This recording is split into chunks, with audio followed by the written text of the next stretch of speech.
अस्सलामुअलैकुम dear viewers, welcome back to my YouTube channel. आज हम लोग एक्सरसाइज 1.4 स्टार्ट करने लगे हैं, लेकिन इससे पहले कुछ कॉन्सेप्ट्स हैं जिनका समझना आपके लिए बहुत ज़रूरी है। अगर आपको ये कॉन्सेप्ट समझ आ जाएंगे तो इजीली आप 1.4 के क्वेश्चंस को सॉल्व कर सकेंगे। फर्स्ट ऑफ ऑल हमारे पास है पोलर कोऑर्डिनेट सिस्टम।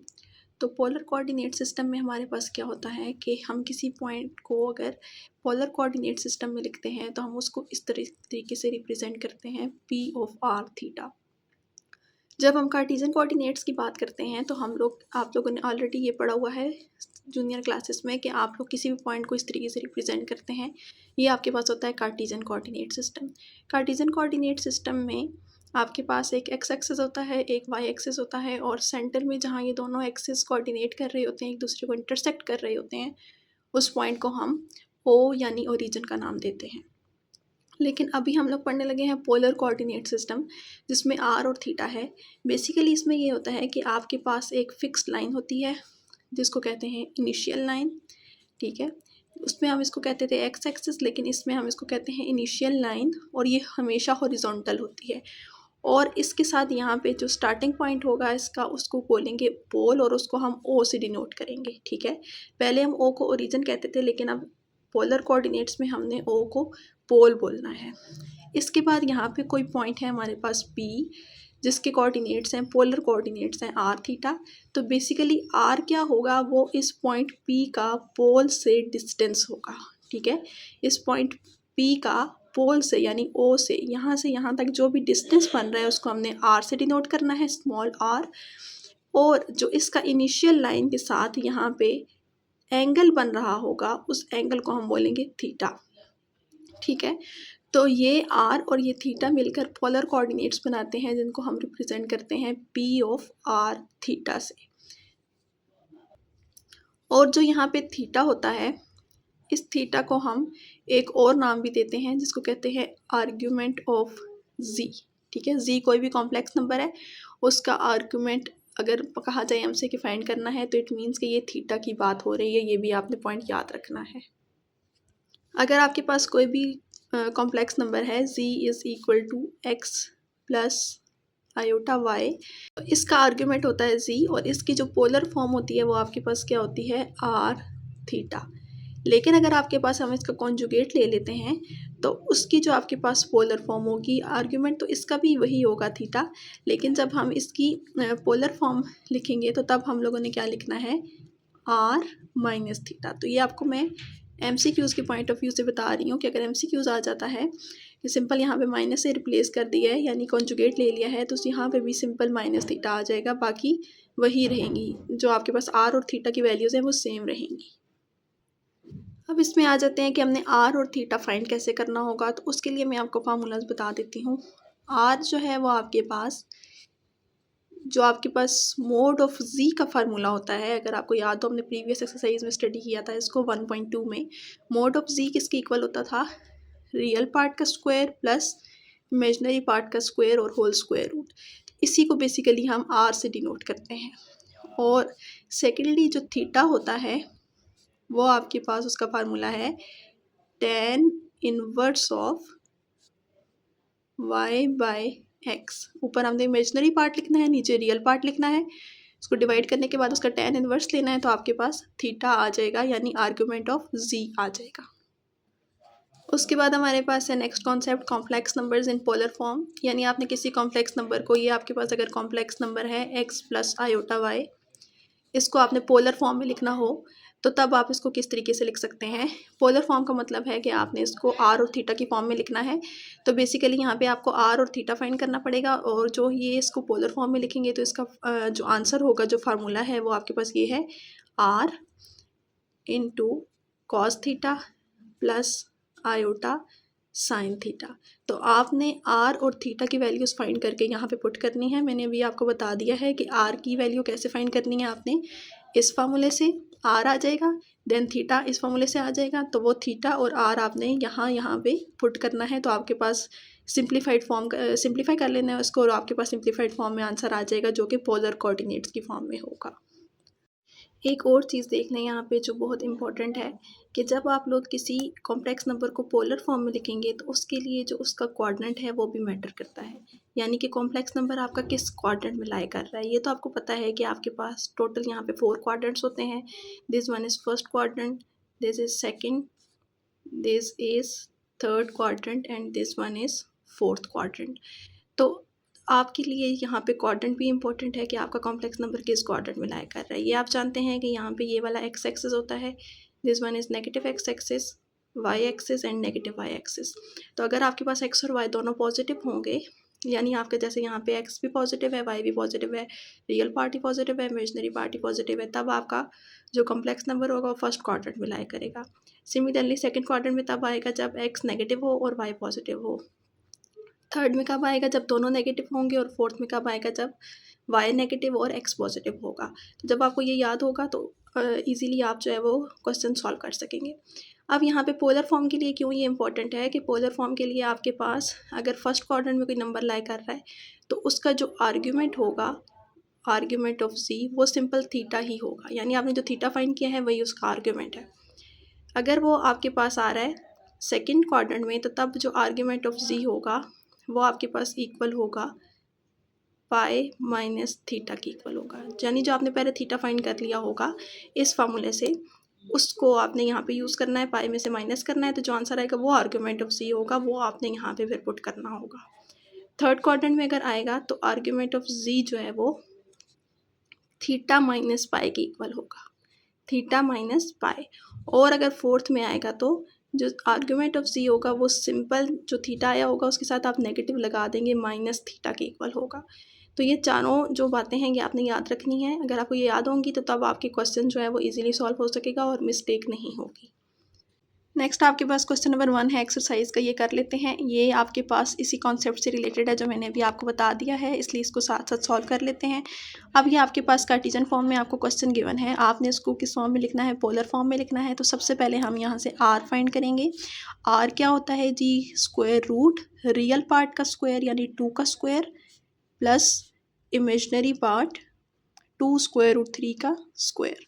तो ये आपके पास सॉल्व होके क्या बन जाएगा, 4 प्लस 12। 12 किस तरीके से आया है, ये स्क्वायर और स्क्वायर रूट तो कैंसिल हो जाएगा, लेकिन ये स्क्वायर 2 के ऊपर भी है तो 2 का स्क्वायर 4 बन जाएगा, 4 3 सा 12, 12 प्लस 4 16 होता है। स्क्वायर रूट जब रिमूव करेंगे तो आंसर आ जाएगा 4। इट मीन्स आर की वैल्यू 4 आ चुकी है।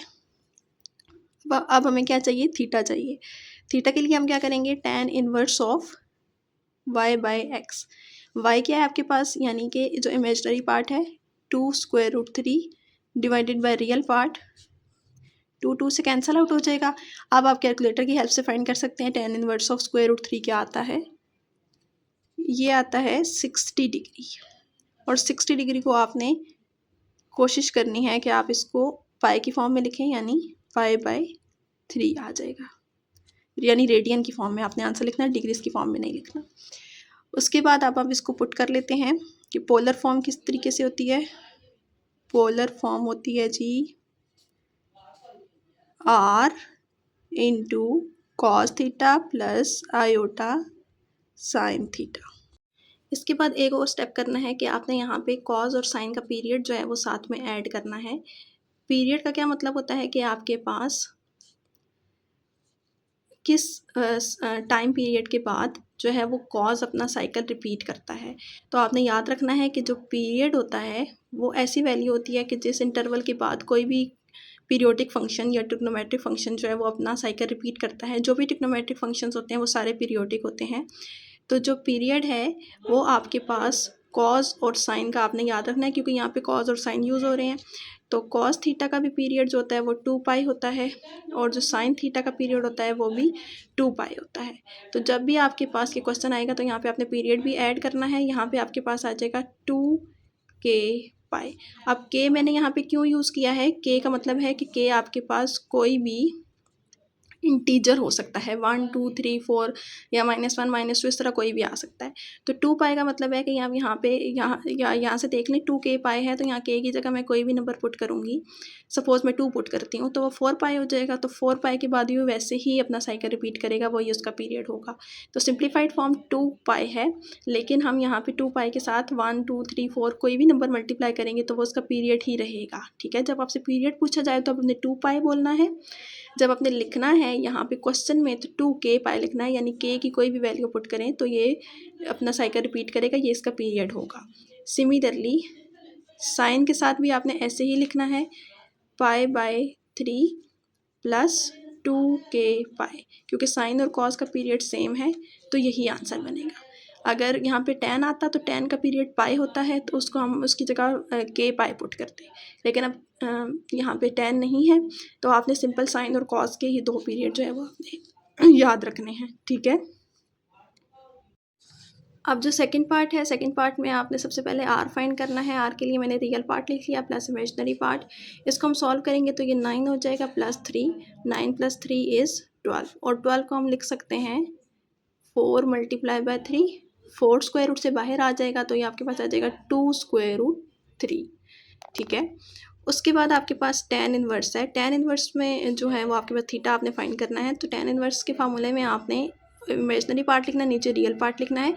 लेकिन एक इम्पॉर्टेंट बात भी आपने याद रखनी है कि ये जो माइनस साइन है ये जस्ट हमें क्या आइडेंटिफाई करेगा कि क्वाड्रेंट कौन सा है।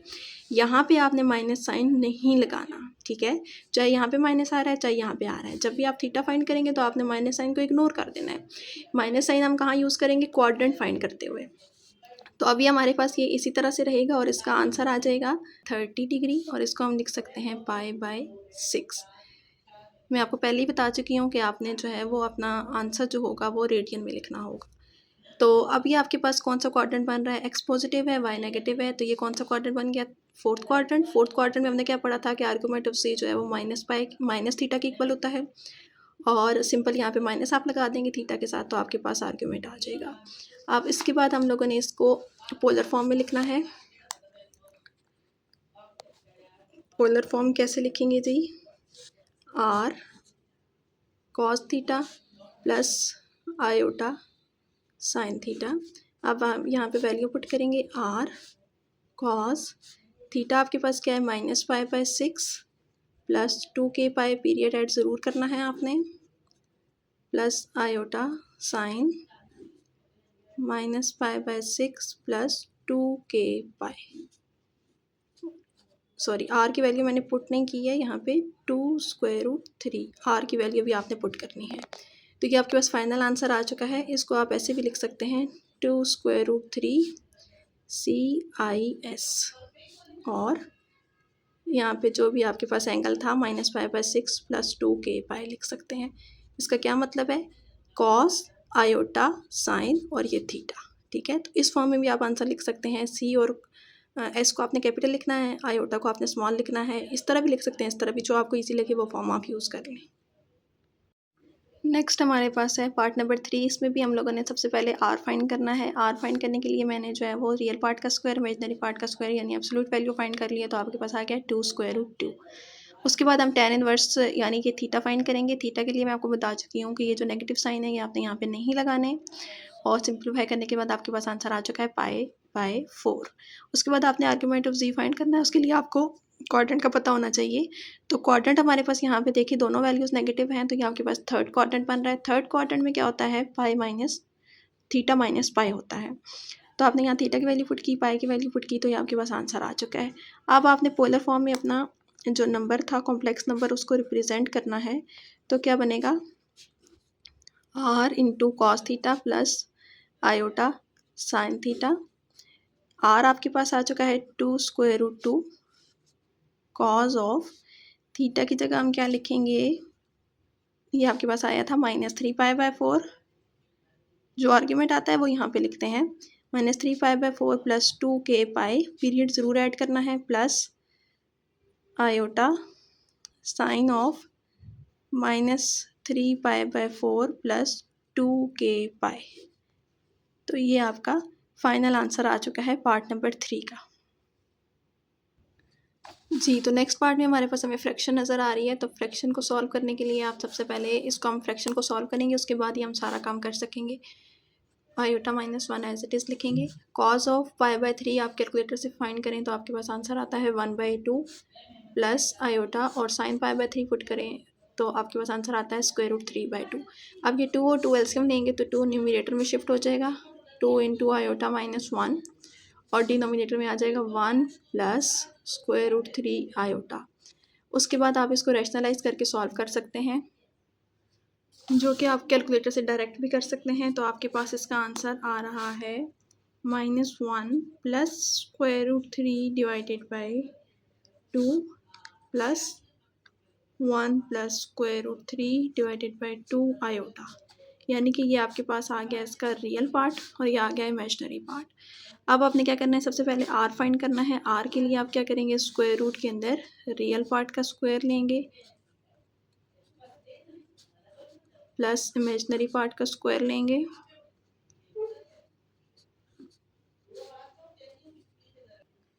जो कि हमारे पास आ जाएगा √2। ये भी कैलकुलेटर से डायरेक्ट आप सॉल्व कर सकते हैं।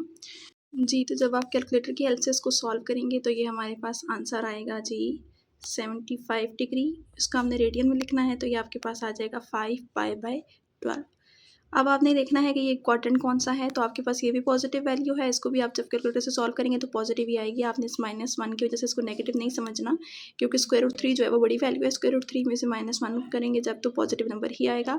तो रियल पार्ट ही पॉजिटिव है, इमेजनरी भी पॉजिटिव है, तो इट मीन्स कि आपके पास फर्स्ट क्वाड्रेंट बनता है, और फर्स्ट क्वाड्रेंट में जो थीटा होता है वही आपके पास आर्ग्यूमेंट ऑफ सी होता है। तो इट मीन्स कि आपका आंसर क्या आ जाएगा, 5π/12 के साथ आपने पीरियड ऐड कर देना है। तो यहाँ पे हम अपना आज का लेक्चर एंड करते हैं। हमारा क्वेश्चन नंबर 1 भी कंप्लीट हो चुका है एक्सरसाइज 1.4 का। नेक्स्ट लेक्चर में नेक्स्ट क्वेश्चन स्टार्ट करेंगे, उसके साथ नेक्स्ट कॉन्सेप्ट भी स्टडी करेंगे। तब तक के लिए अपना बहुत ख्याल रखिएगा, और मेरी वीडियो अच्छी लगी हो तो लाइक कर दीजिएगा। अल्लाह हाफिज़।